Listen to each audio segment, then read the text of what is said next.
오늘 또 하나님께서 또 사모하는 마음을 가지고 또 목마른 심정을 가지고 주 앞에 있는 여러분에게 말씀을 통해서 충만한 은혜를 부어주실 줄로 믿습니다. 여러분, 복음은 굿 뉴스입니다. 좋은 소식이죠. 나에게 정말 좋은 소식은 복음입니다. 암 환자에게 복음은 곧 암덩어리가 떨어져 나가는 것, 이게 복음인 줄로 믿습니다. 또 부도난 사람에게 있어서 복음은 부채를 탕감받는 게 복음일 겁니다. 고3생들에게 복음은 들어가고 싶은 대학의 합격 증서를 받는 것, 이게 복음일 겁니다. 가난한 사람에게 복음은 풍요로운 삶이 곧 복음일 겁니다. 그런데 여러분, 이런 복음은 작은 복음이요, 일시적인 좋은 소식입니다. 이런 것들은 썩은 열매인 것인데 이런 것들은 일시적인 것에 불과한 것이죠. 일시적으로 기쁨을 주기는 합니다. 그러나 영원한 것이 아니라는 말입니다. 자, 제가 이 시간에 말씀드리고 싶은 복음은 이런 복음이 아닙니다. 진짜 복음을 말씀을 드리고 싶습니다. 복음의 뿌리를 말하는 것이죠. 근본적인 병의 뿌리를 사로잡아서 인생 전체가 건강해지는 복음을 말씀하고 있는 것입니다. 세상은 정말 험하고 복잡한 일이 얼마나 많은지 모릅니다. 인생이 왜 이렇게 복잡한지 몰라요. 복잡하지 않은 사람 아마 여러분 곁에 아무도 없을 겁니다. 모두가 다 자기가 해결할 수 있는 짐 하나씩은 다 지고 살아가는 것 같습니다. 이런 나를 위한 만약에 해결사가 계셔서 나를 보디가드 역할을 해준다면 얼마나 좋겠습니까? 그런데 여러분, 그런 해결사가 있다고 소개합니다. 그분이 바로 하나님이십니다. 그런데 이 하나님은 영이셔서 보이지를 않습니다. 그래서 사람들은 하나님을 경험할 수 없다라고 이렇게 생각합니다. 막연하게 생각하는 거죠. 그러나 여러분, 실망하지 마십시오. 하나님이 영이시기에 사람도 역시 영적인 존재로 하나님이 창조하셨습니다. 그래서 영이신 하나님과 또 영적인 존재인 바로 인간이 서로 교통할 수 있도록 하나님께서 그렇게 우리를 창조하신 것입니다. 사람은 영혼과 육신으로 이루어져 있습니다. 그 중에 실체는 여러분 육신이 아닙니다. 이 육신은 썩어 없어질 것이지만 우리의 실체는 육신이 아니라 영혼이라는 말이죠. 지금 내가 당장 죽으면 눈에 보이는 이 육신, 고깃덩어리는 당장 차가워지고 식어가면서 금방 부패해버리는 것입니다. 그러니까 눈에 보이는 육신이 실체가 아니라 눈에 보이지 않는 영혼이 실체인 것입니다. 그래서 우리는 우리의 영으로 영이신 하나님을 만날 수 있고 우리가 그 하나님을 경험할 수가 있는 것입니다. 그래서 우리가 오늘 이 시간도 보이지 않는 하나님이시지만 그 하나님이 영이시기에 오늘 이 시간 우리 가운데 영으로 임하셔서 우리와 함께 하시는 줄로 믿습니다. 그러니까 하나님은 여러분 보이지 않지만 얼마든지 그 영이신 하나님을 우리가 알 수가 있게 되는 거고 그 하나님을 경험할 수가 있는 것이죠. 그리고 그 하나님은 지금도 얼마든지 우리를 도우시고 또 우리와 함께 하시고 우리를 보호하실 수 있는 능력의 하나님이신 줄로 믿습니다. 그런데 여러분, 문제가 있습니다. 문제는 다른 게 아닙니다. 죄입니다. 죄가 가로막습니다. 가로막아서 하나님과, 능력의 하나님과 우리가 소통할 수 없도록 만듭니다. 죄는 사람과 사람 사이를 가로막고 또 하나님과 인간 사이를 가로막습니다. 그래서 온통 고통스러운 일을 만들어내는 주 범인이 바로 누구냐면 죄입니다. 인생이 이렇게도 복잡한 것은 다른 게 문제가 아닙니다. 죄 때문입니다. 죄는 사람과 사람 사이만 가로막는 게 아니라 하나님과 우리 사이, 하나님이 주실 축복과 은혜를 누려야 될 우리 사이도 가로막고 우리로 하여금 하나님의 축복과 하나님의 평화, 행복을 누리지 못하도록 가로막는 것이 바로 죄입니다. 죄가 내 영과 영이신 하나님을 가로막아서 통하지 않도록 만드는 거죠. 결국 우리는 죄로 인해 생명의 근원인 되시는 하나님께 끊어져 나가게 하고, 우리가 이 땅을 살아가는 동안에도 그런 고통 속에서 살게 만들고, 결국은 영영 죽을 수밖에 없도록 그 길로 우리를 이끌어가는 것입니다. 여러분, 죄가 이토록 무섭습니다. 그래서 하나님께서는 우리의 이 죄와 인생의 문제를 해결해 주시고 또 문제를 풀어가시기 위해서 아들을 이 땅에 보내주셨습니다.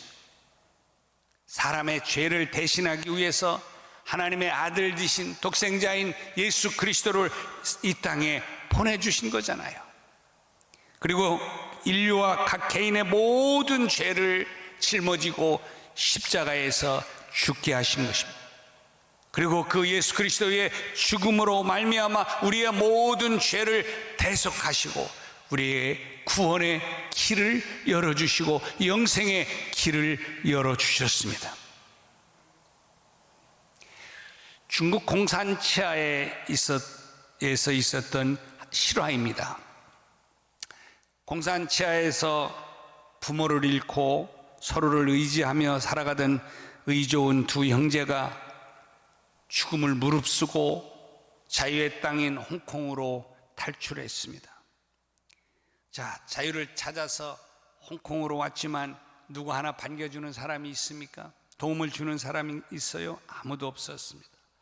이 두 형제는 온갖 고생을 하면서 정말 힘겹게 살아갔습니다. 그렇지만 그 형제들은 의롭게 서로를 격려하며 사랑하며 이렇게 지내왔습니다. 그런데요, 이런 어려운 생활고를 견디다 못한 이 동생이 형의 간곡한 뿌리를 간곡한 이러한 부탁에도 불구하고 반대를 뿌리치고 범죄 조직의 일원이 됐어요. 동생은 다른 범죄 조직원의 밀고로 인해서 경찰의 추적을 받게 됐습니다. 동생은 자신을 밀고 한 다른 범죄 조직원을 만나서 그와 막 다투던 중에 두 사람을 무참하게 살해했습니다. 그리고 동생은요, 피투성이가 된 채로 집으로 도망쳐 왔어요. 자, 피투성이가 된 채로 집으로 들어온 동생은 형에게 자초지경의 이야기를 다 할 틈도 없이 피 묻은 옷과 들고 있던 칼을 벗어던지고 도망가 버렸습니다. 형은 직감했어요. 내 동생에게 무슨 엄청난 사건이 터진 거구나. 그러면서 이 형은요, 동생이 집어던지고 간 피 묻은 옷을, 자기의 옷을 벗고 갈아입습니다. 그리고 그 이후 경찰이 들이닥쳤고 이 형은 현행범으로 체포됐어요. 형에게는 법에 따라 사형 선고가 내려졌고 사형이 집행됐습니다. 세월이 지난 후에 이런 사실을 알지 못한 동생이 사랑하는 형을 또 그리워서 찾아왔어요.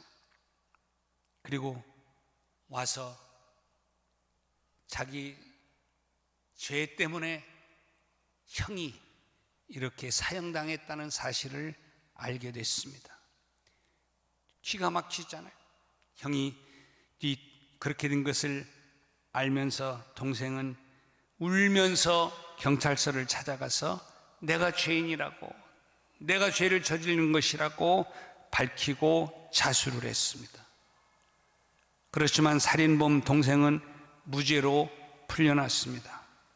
왜냐하면 동생이 당했어야 할 이 모든 형을 바로 이 형이 받았기 때문이죠. 그래서 이미 동생의 죄의 삭을 형이 대신 받았기 때문에 그는 무죄가 된 것입니다. 여러분, 이와 똑같은 사건이 2000년 전에 갈보리산 언덕 위에 십자가에서 일어나게 됐습니다. 바로 죄 없으신 하나님의 아들 예수님께서 인간의 죄를 위해서 십자가에 달려 죽으신 거죠. 그렇게 해서 모든 죄인들의 죄값을 대신 예수님이 지불하신 것입니다. 이렇게 예수님께서 내 죄를 대신 지고 죽으셨다고 하는 이 사실과 예수 그리스도를 내 인생의 구주로, 주님으로 받아들이고 믿으면 누구든지 구원함을 받는 것입니다. 뿐만 아니라 모든 죄의 문제가 다 해결되어서 자유함을 누리게 되어져 있습니다. 죽었던 우리의 영도 소생하게 되는 것입니다. 그래서 끊겼던 하나님과 나와의 관계도 회복이 되는 것입니다. 또한 영원한 생명과 하나님의 나라를 보장을 받게 되는 것입니다. 여러분, 이것은 다 말로 설명할 수 없는 하나님의 놀라운 축복인 줄로 믿습니다. 또한 이 땅을 살아가는 동안에도 하나님의 나라를 경험하면서 살아갈 수 있도록 축복된 삶을 우리가 누리게 되는 거죠. 예수님이 이 땅에 계실 때도 예수님과 함께 한 사람들은 현실에서 다 하나님의 나라를 경험했습니다. 삶이 변화됐어요. 목적이 분명한 삶이 되었습니다. 또 사랑이 지배하는 행복한 인생을 살게 되었습니다. 병든 자가 병이 나았습니다. 인생의 모든 문제들이 해결이 되었습니다. 그러므로 여러분, 이 주님의 사랑을 받아들여야 합니다. 내가 이 주님의 사랑을 받아들일 때에 우리의 인생길에 축복의 길이 열리는 줄로 믿습니다.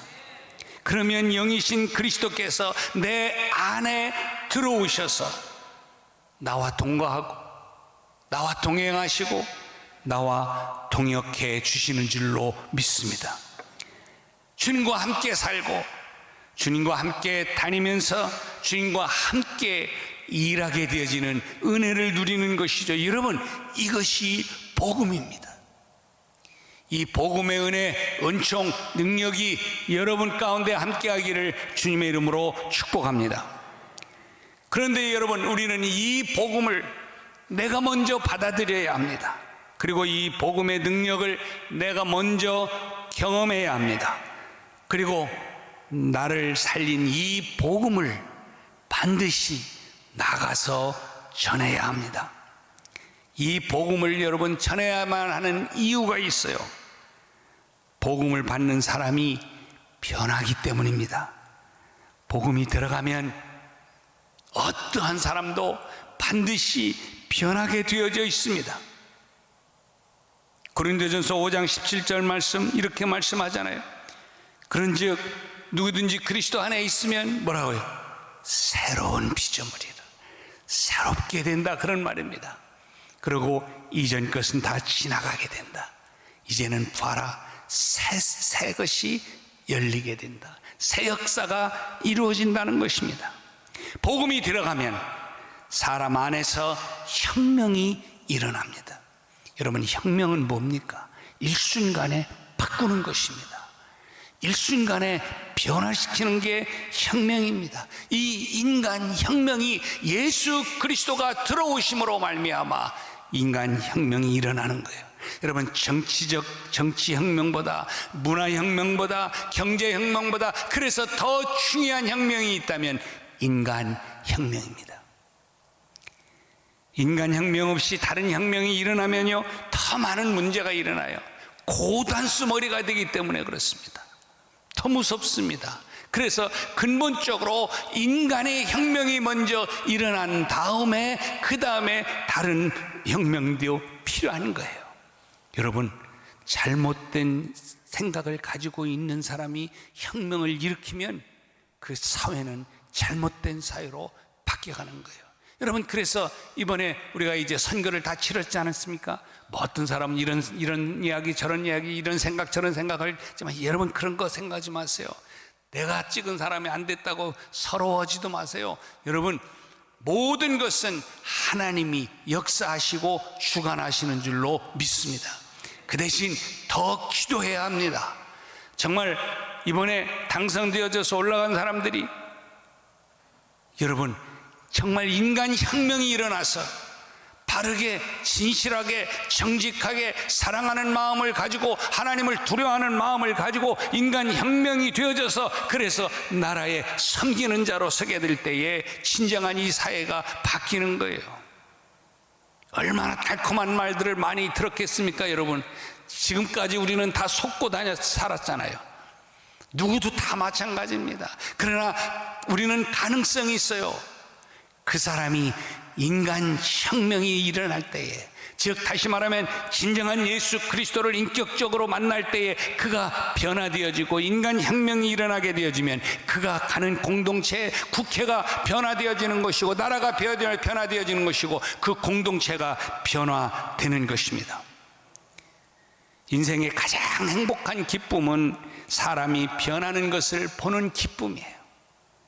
저도 목회를 하면서 기쁨을 얻는 것은 사람이 변화되어지고 바뀌어지는 모습을 볼 때 가장 보람있고 기쁨이 있는 거예요. 여러분 마찬가지일 겁니다. 여러분의 자녀들이 정말 보면서 세월이 흐르면서 이런저런 영향도 받지만 그러면서 변화되어지는 것을 본다면 얼마나 그것이 보람있는 일입니까? 여러분, 나로 인한 다른 사람의 변화는 내게도 지대한 축복으로 다가온다는 사실을 기억하십시오. 그러므로 사랑하는 여러분, 여러분은 복음을 전하시는 여러분이 되시기를 주님의 이름으로 축복합니다. 그럴 때 그 사람이 변합니다. 그 사람의 인품이 바뀌어요. 생활이 달라집니다. 인생이 변화됩니다. 그리고 그 변화의 열매들은 바로 내게 축복으로 다가오는 것입니다. 그럼 복음이 들어가면 사람이 왜 변하는 것일까요? 왜 그럴까요? 복음에는 능력이 있기 때문입니다. 자, 오늘 본문 말씀 16절 특별히 말씀을 보면 그렇게 말씀하죠. 같이 한번 읽어볼까요? 시작. 내가 복음을 부끄러워하지 아니하노니 이 복음은 모든 믿는 자에게 구원을 주시는 하나님의 능력이 됨이라. 할렐루야. 여러분, 이렇게 말했습니다. 복음은 뭐라고요? 쭉 다 정리하면 결론적으로 복음은 하나님의 능력이다. 그렇습니다. 복음은 분명하게 믿는 자에게 구원을 주시는 하나님의 능력이 된다라고 지금 선포해주고 있습니다. 복음이 들어가면 죄의 장벽이 무너집니다. 예수 그리스도께서 그의 삶에 입성하시고 정말 하늘의 축복이 그에게 시작이 되기 때문입니다. 여기서 아주 중요한 것이 하나 있습니다. 우리가 복음에 대한 패배의식을 갖지 말라는 거예요. 사람들이 그래요. 이제는 복음이 많은 사람들에게 정말 어떻게 능력이 되지 못한다고 생각하는 거예요. 그래서 가서 입번 끝도 잘 못하는 거예요. 오히려 더 욕만 먹으니까. 우리가 복음에 대한 패배의식을 가지고 있기 때문에 그래요. 여러분, 이 복음에 대한 패배의식이란 어디서 나오는 건 복음을 부끄러워하기 때문에. 여러분뿐만이 아니라 당시에도 그랬던 것 같아요. 그래서 바울 시대에도 정말 사람들이 이 복음을 부끄러워했던 것 같아요. 그래서 사도 바울이 말하는 거예요. 내가 복음을 부끄러워하지 않는다. 동일한 시대임에도 불구하고 어떤 사람은 복음을 부끄러워하지 않고 복음을 능력이라고 생각하는 사람이 있는가 하면 어떤 사람은 복음을 부끄러워해서 전할 수 없는 거예요. 드러내질 못하는 거예요. 사도 바울은 이 복음이 능력이라고 이야기하지만은 많은 사람들이 당시에 복음을 부끄러워했습니다. 입번 끝 못했습니다. 아니, 복음을 내가 믿는다고 하면 많은 어려움을 겪기 때문에, 욕을 먹기 때문에, 핍박을 받기 때문에, 그래서 복음을 부끄러워했습니다. 사랑하는 여러분, 이런 마음을 버려야 합니다. 그러면 복음을 부끄러워하는 이유는 무엇일까요? 복음이 지금을 살아가는 현실과 상관이 없다는 생각이 지배적이기 때문에 그렇습니다. 복음이 들어가도 이 사람이 변화되지 않는다고 생각합니다. 이 복음이 무슨 우리가 살아가는데 무슨 큰 힘과 능력이 되느냐고 생각을 하기 때문에 그렇습니다.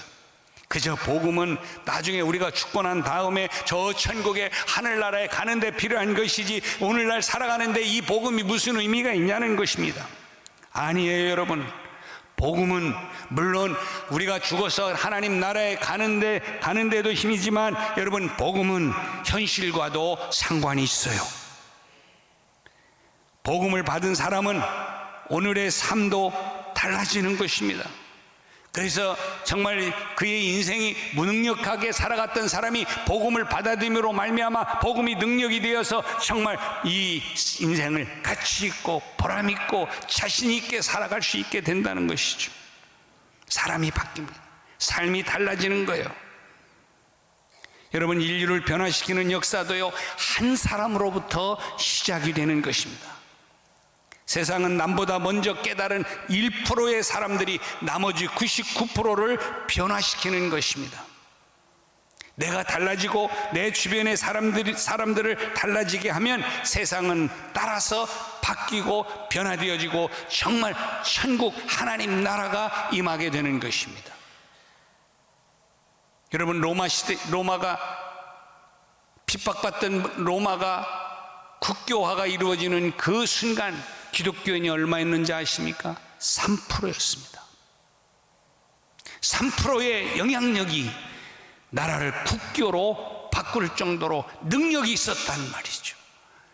여러분, 내가 달라지고 내가 하나님의 능력을 경험한 자로서 바로 이 복음을 전하고 영향을 끼쳐가게 되어질 때에 바로 이 하나님의 나라 천국은 이루어지게 되는 것. 또 정말 나로 인해서 내가 전한 이 복음을 받은 그 사람으로 인해서 이 놀라운 하나님의 역사가 그 공동체 속에서도 점점 영향을 끼쳐가는 것이죠. 여러분, 우리가 복음이 되어야 될 줄로 믿습니다. 내가 복음이 되어야 합니다. 내가 작은 예수가 되어야 합니다. 세례 요한은 예수님의 길을 예비하는 나는 소리다, 이렇게 말했어요.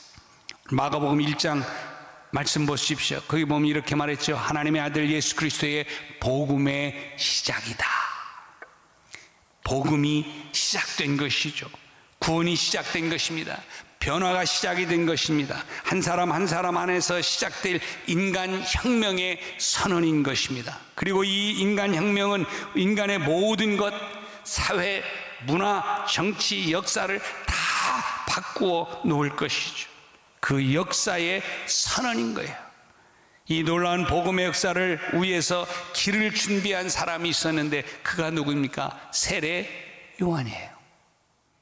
자, 마가복음 1장 2절 말씀에 보면 이렇게 말씀합니다. 선지자 이사야의 글에 보라, 내가 이 사자를 네 앞에 보내노니 저가 네 길을 예비하리라. 광야에 외치는 자의 소리가 있어 가라되 너희는 주의 길을 예비하라. 그의 오실 길을 예비하라.